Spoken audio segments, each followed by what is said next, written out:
Amhara State Chief calls on every armed individual in the state to join battle against TPLF.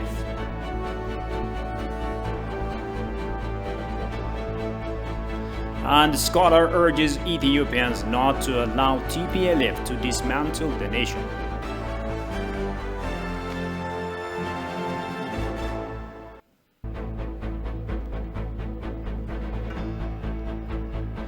A very warm welcome to this news hour. With the news, I'm Shifara Olako. Do stay with us. Ethiopia's current issues fact check has confirmed that TPLF propagandists and their accomplices continue to twist words spoken by federal and regional leadership to fit their fake news and agenda they have been crafting for several months. Since the House of People's Representatives has labeled TPLF a terrorist organization, all statements by federal and regional governments refer to the criminal enterprise that's the TPLF and not the people of Tigray that comprise the Ethiopian social fabric, it has declared.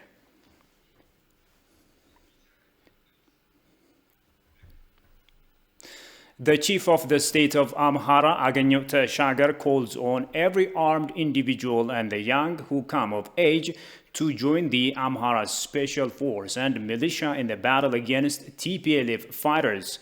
The chief also cautions the people of Amhara to remain vigilant of TPLF intruders. Demismakro has more on that. President of the Amhara Regional State, Agegno Teshagar, delivered a stern message to the region's people to defend TPLF insurgency in various war-prone areas. The president's remarks came in the wake of TPLF's continued attempt of military offensive in Amhara border areas, defying government's unilateral ceasefire in Tigray. በአሁኑ ሰዓት ጠላት ሙሉ በሙሉ በራያ ግንባር የማጥቃት ሙከራ እያደረገ ነው ያለው።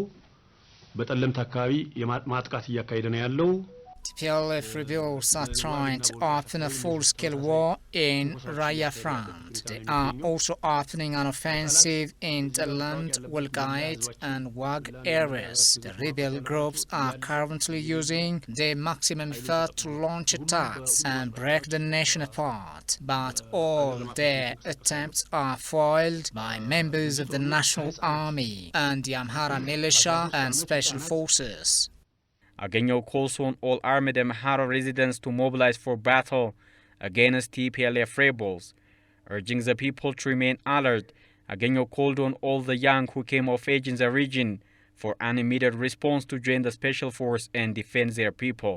በክልላችን የሚገኝ የመንግስትን የጦር መሳሪያ የታጠቀ ሚሊሻ ያልሆነ I want to forward my call to all people who came of age and armed either at governmental or private level to mobilize for a survival campaign as early as tomorrow, July 26. I urge the people to get ready for this anti-TPLF rebellion.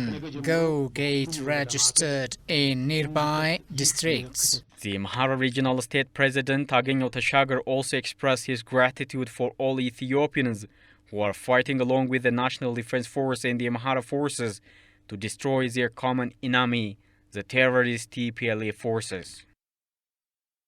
Hundreds of thousands of residents in several cities and towns have taken to streets where they reaffirmed unreserved support to the National Defense Forces and denounced the TPLF terrorist group.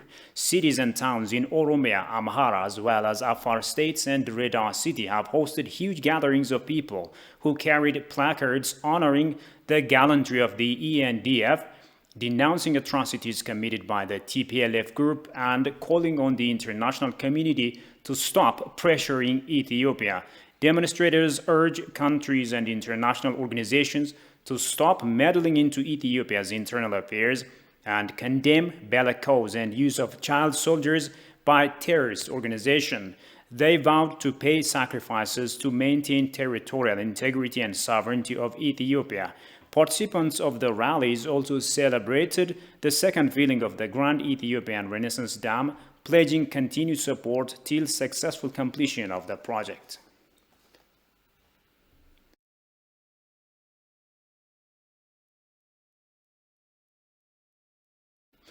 The chief of the state of Afar, Awul Arba, has called upon the people of Afar at home and abroad to condemn and fight the TPLF clique. The chief has rebuked the clique for its barbaric nature of waging war against the people of Ethiopia.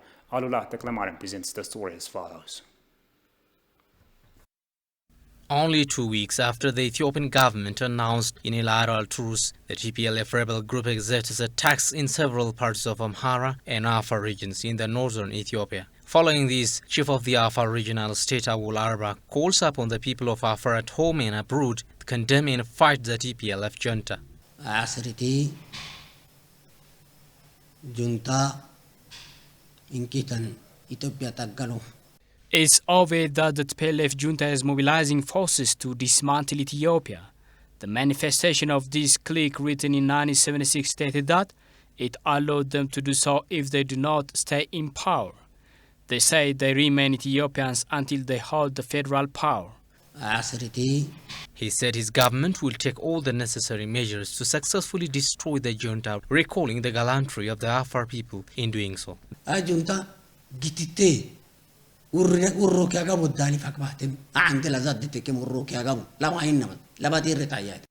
junta groups try to close roads with children.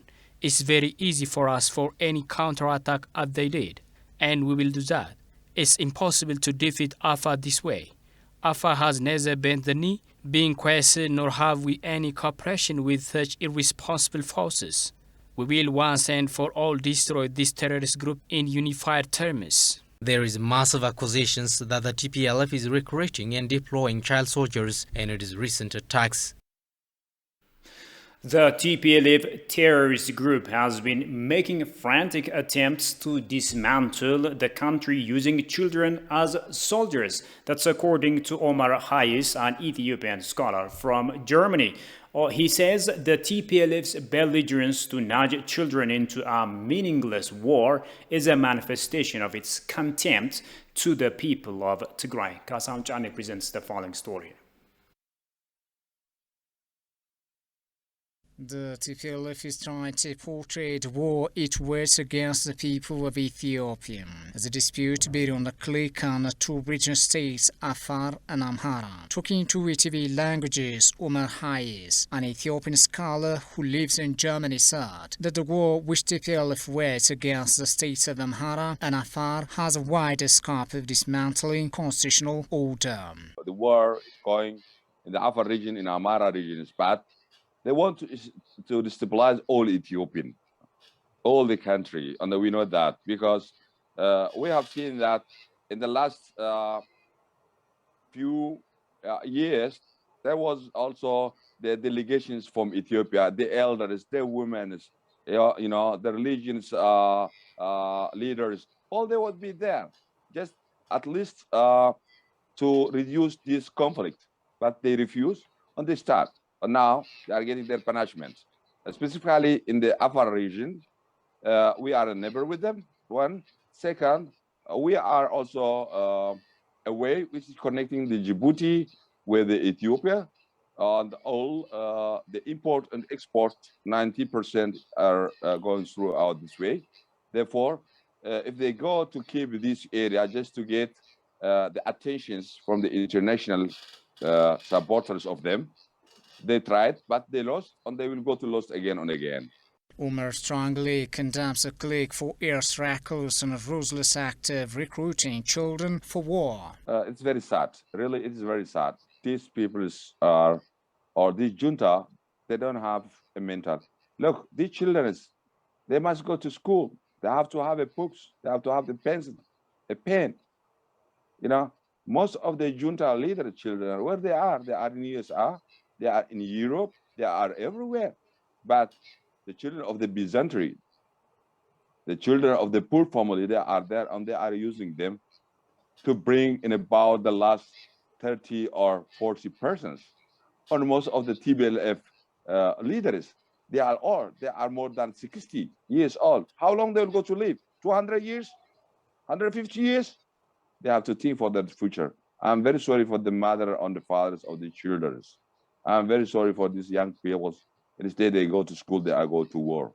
Standing in unison and strengthening collective effort is the only viable way to stop the clique from causing harm, Omar advised. The Ethiopian government have a big support from the Ethiopian people. I saw it that, I think yesterday, they was making demonstration in Addis. But I have seen there how the Ethiopian peoples are stand together to keep their land, to keep their homeland, to defend Ethiopia. Because Ethiopia have never defeated in history. And again, she will not go to be defeated, I'm sure.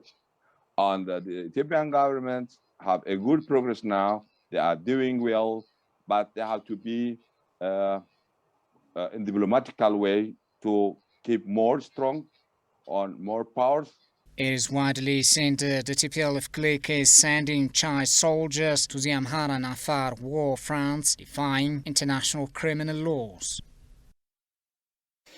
The international community and some state actors, particularly the US, are quite silent that the terrorist TPLF openly commits grave human rights violations. US-based investigative journalist Ann Garrison says US' current interest in Ethiopia is to return to power their puppet TPLF. Jerusalem Batsia tells you more from US-based Redacted Tonight News. Long live Ethiopia! US out of Africa! The international community, giant media outlets and humanitarian organizations have a tarnishing narrative as if the Ethiopian government orchestrated awful acts in Tigray state. However, some are trying to witness the fact that the terrorist TPLF clique did inhuman acts on the northern command of Ethiopian Defense Force in last November. Redacted Tonight News Channel has discussed on the current situation in Ethiopia with an independent journalist, Ann Garrison, and said that terrorist TPLF has started a war by attacking Ethiopian Federal Defense Force in the Tigray region, which is unusual in world history. During the first week of November, the Tigray People's Liberation Front, a group of thugs that the U.S. backed for 27 years when they were in power. They're a 6% minority. Tigrayans are a 6% minority. And keep in mind, we're not talking about the Tigrayan people, we're talking about the TPLF.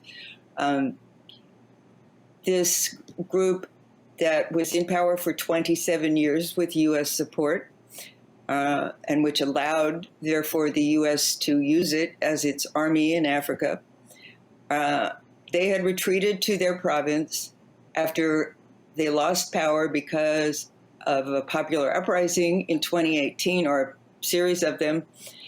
And last November, they attacked a federal army base in their province. This is very important to understand because in no time, the Western press stopped acknowledging that the TPLF attacked a federal army base. I mean, right. Is there any nation on earth that would not react to an attack on a federal army base? Right. The journalists reapproached various international organizations' failure to condemn TPLF's atrocities and the U.S. one-sided accusations against Ethiopia. According to Ann, the U.S. influence against Ethiopia is coming from they have lost the government of TPLF, but now they couldn't twist the arm of the current government of Ethiopia as they want. Well, for one, they lost their puppet, the TPLF. In, I think it was 2015, the TPLF, the Tigrayan People's Liberation Front, which dominated the government, sort of a junta from a 6% minority, they lost their puppet. And that was upsetting. And then, as if that wasn't enough, the new Prime Minister, Abiy Ahmed, negotiated peace with Eritrea, the neighboring country, which is on the Red Sea, which Ethiopia had been at war with for many years, and for that he won the Nobel Prize. Mm-hmm. Now, after this civil war started and all this barrage of atrocity reporting came at us, people, including even Democracy Now!, started saying, oh, what happened to this Nobel Prize winner? He's now at war. He's now committing, he and his army are committing all these international crimes in Tigray. But as I said, again,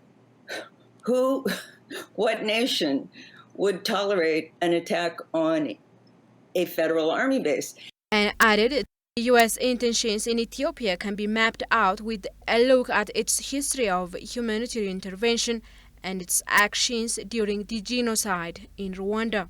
Let me say something about Rwanda and Congo. This is another part of the world that I have made a lot of effort to understand.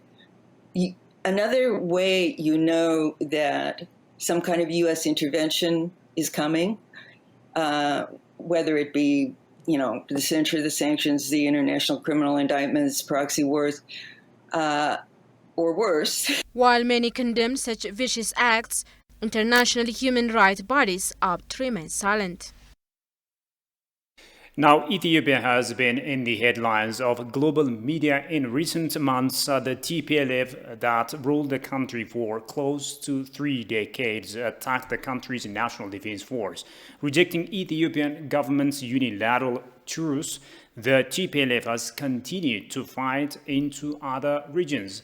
And the Western media has largely cheered on the TPLF and demonized the Ethiopian government. Habtamu Ashagri has the following details from Breakthrough News. The Western media has largely cheered on the TPLF and demonized the Ethiopian government and its allies with allegations of ethnic cleansing. Except some countries, the rest of the world and foreign media outlets are out of their mind and not voices the wrong and war-provoking acts of TPLF in Ethiopia. Eugene Puya is an American journalist, author, activist and politician. In 2014, he was a candidate for the at-large seat in the D.C. Council with the D.C. Statehood Green Party. Briefing Breakthrough News, Eugene Puya said TPLF is the only responsible stake that has been launching the war against the federal government of Ethiopia. The Tigrayan People's Liberation Front, as the leaders of Ethiopia from 1991 to 2018, were widely believed and proven, really, in many ways, to be one of the worst human rights abusers, certainly in the African continent, probably in the world, and in almost every single way, from rigging elections to shooting down protesters to using rape as a weapon, using food as a weapon, using forced displacement as a form of social control. This was everything that they were doing. They also started a war with, well, some people might say who started it, but nevertheless, they also ramped up the military action between Eritrea and Ethiopia, fought 2 wars with them. And so really their entire orientation was to seize as much power for, I don't even want to say Tigrayan people, really, because I think that would be a misnomer, but for the clique of Tigrayans who were with the TPLF, they were also known as being very corrupt, seizing as much power for them as they possibly could, imposing that power on the other ethnic groups of Ethiopia, and using the most brutal circumstances they possibly could to make that happen. The U.S. role to negotiate Ethiopia, Egypt and the Sudan on good has failed due to impartiality problem and favoring Egypt to take the largest share of the Nile water. The international community, including the U.S. government as well as other countries, quick backing of the offensive by TPLF after the unilateral ceasefire agreement is showing something unusual, the journalist added. The U.S. needs to continue to strong bilateral ties with Ethiopia on various regional issues to balance the Chinese impact in the region. It's so one-sided, it's unbelievable. I mean, you have a unilateral ceasefire declared by the Ethiopian government. You've got the United Nations saying, okay, well, we've talked to them and they're going to start letting aid in. But you have the Tigrayan People's Liberation Front, who's perversely changed the name of their military to the Tigrayan Defense Forces, who have now expanded the conflict. And they've actually gone on the offensive. And the only thing that is likely to do is make it harder for humanitarian aid to get into the region. But yet until somehow there isn't any major condemnation of them from the United States. Now, there's some coming from some of the people, the so-called humanitarian community, the human rights organizations, many of which have been all in on criticizing only the Ethiopian government. Right. And even now, many of them are starting to say, Well, both sides need to be looked into. I mean, you look at just the issue of humanitarian aid, that's been a big issue in the media. Oh, these bridges are getting blown up. But even Human Rights Watch, who's been heavily criticizing the Ethiopian government, has actually said both sides are probably responsible for blowing up bridges. Now, I don't know the truth, I'm not there, but that sounds generally right when you know anything about war. But yet and still, that's not pointed out. Amnesty International also been aggressively criticizing the Ethiopian government, noted that hundreds of people were massacred by the Tigrayan People's Liberation Front in a place called Maikadra. Never mentioned at all. Regarding the recent Thomas Greenfield speech, Eugene stated its nonsense allegation of China's role in various African countries, and her speech is unacceptable. The journalist recommended the US government to stop 100% one-side support in the conflict concerned in the state of Tigray. It's the first opportunity for us to show that African lives matter as much as other lives around the world, but an open meeting is not enough. Oddly tried to weaponize the Black Lives Matter slogan. That was kind of weird because both sides of this conflict are African. It's not like there's a white side and a black side. It really is just shocking to even think that you could be bold enough to use that framing when in fact the United States right now contemporarily has, and over the history of the past 30 or 40 years, has been backing some of the most brutal regimes in the African continent that didn't care about anybody's life, who was under their so-called citizenship, their so-called aegis, and was brutally treating them, including in Ethiopia.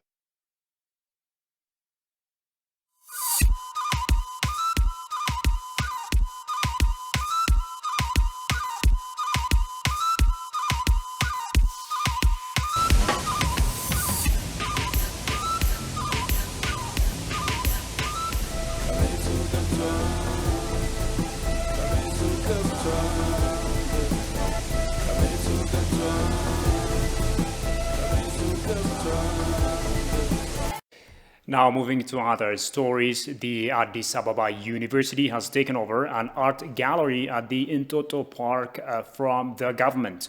The president of the university, Professor Tasa Waldhana, has appreciated government's decision to hand over the art gallery to respective organization which is capable of administering the gallery professionally. Daniel Kasaun has more on that.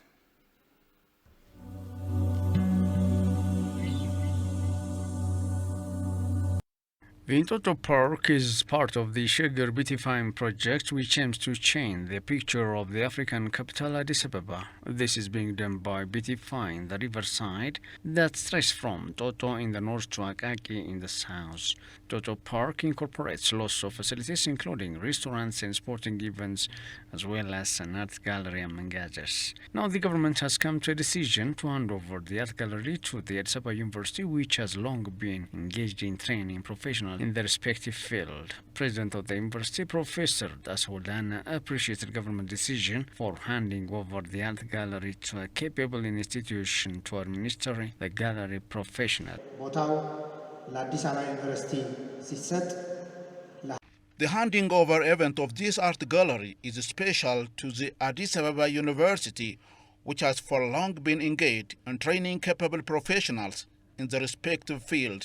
This is really meant to ensure sustainable activities in the art center. We are aiming a lot to maintain its natural beauty and also to attract influx of tourists to the country. We are also to make it a research gallery to all. Dean of College of Performing and Visual Arts with Addis Ababa University, Dr. Zrabata, for his part said, taking the responsibility of administering the art center in Entoto Park is a great opportunity to move the art profession of the country a leap forward.